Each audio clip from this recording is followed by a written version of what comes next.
হজ হলো ইসলামের 5 স্তম্ভের একটি স্তম্ভ। হজ যাত্রা একজন মুসলিমের জীবনে অত্যন্ত গুরুত্বপূর্ণ। হজ এমন একটি ধর্মীয় আচার যা সব মুসলমানরা যতক্ষণ শারীরিক, মানসিক এবং আর্থিকভাবে যাতায়াত করতে সক্ষম হয় ততক্ষণ হজ পালন করা প্রত্যেক মুসলিমের জন্য বাধ্যতামূলক। জীবনে অন্তত একবার হলেও আল্লাহর ঘর কাবা ঘুরে দেখতে বলা হয়েছে। তাই প্রতি বছর 30 থেকে 40 লাখ মানুষ মক্কা সফর করেন। ইসলামিক ক্যালেন্ডারের মতে বছরের নির্দিষ্ট মাসে হজ অনুষ্ঠিত হয়, আর সেই গুরুত্বপূর্ণ মাসটি হচ্ছে পবিত্র জিলহজ মাস। এই জিলহজ মাসের 9 থেকে 13 তারিখ হচ্ছে পবিত্র হজের নির্দিষ্ট সময়। বছরের অন্য কোনো মাসে বা সময়ে হজ পালন করা যায় না, তবে বছরের অন্যান্য সময়ে ওমরা পালন করা যায়। ওমরার চেয়েও বৃহত্তর ধর্মীয় তাৎপর্য রয়েছে হজের। পবিত্র হজের সময় সারা বিশ্ব থেকে আগত মুসল্লিরা যাতে নির্বিঘ্নে এই ফরজ পালন করতে পারেন সেদিকে সর্বোচ্চ নজর রাখে সৌদি আরবের সরকার। শুধুমাত্র হজের দেখভাল করার জন্যই দেশটিতে রয়েছে একটি আলাদা মন্ত্রণালয়। প্রতি বছরই মক্কাতে যোগ হচ্ছে আধুনিক সব সুযোগ সুবিধা। সৌদি আরবে ভ্রমণের জন্য দরকারি ভিসা থেকে থাকা খাওয়ার সব ব্যবস্থাই এখন অতি আধুনিক এবং সহজ।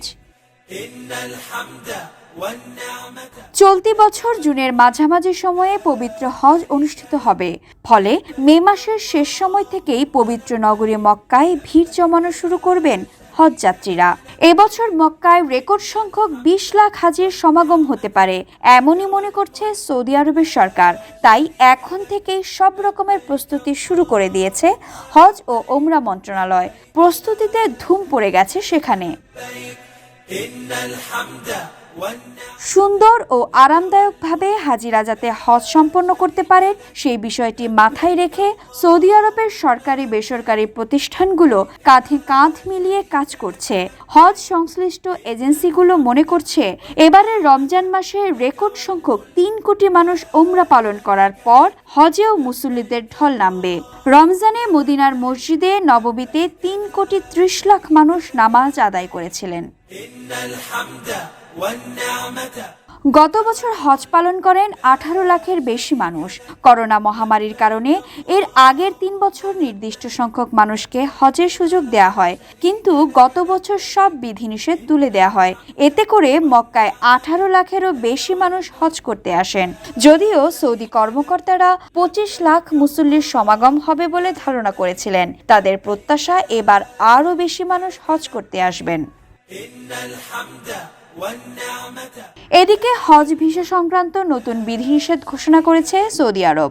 নতুন বিধিতে বলা হয়েছে হজ ভিসায় শুধু জেদ্দা, মদিনা ও মক্কায় যাওয়া যাবে।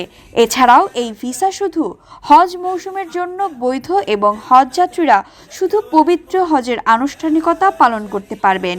এই বিধিনিষেধ লঙ্ঘন করলে সংশ্লিষ্ট ব্যক্তিকে নিজ দেশে ফেরত পাঠানো হতে পারে, এমনকি ভবিষ্যতে হজে আসা নিষিদ্ধ করা হতে পারে।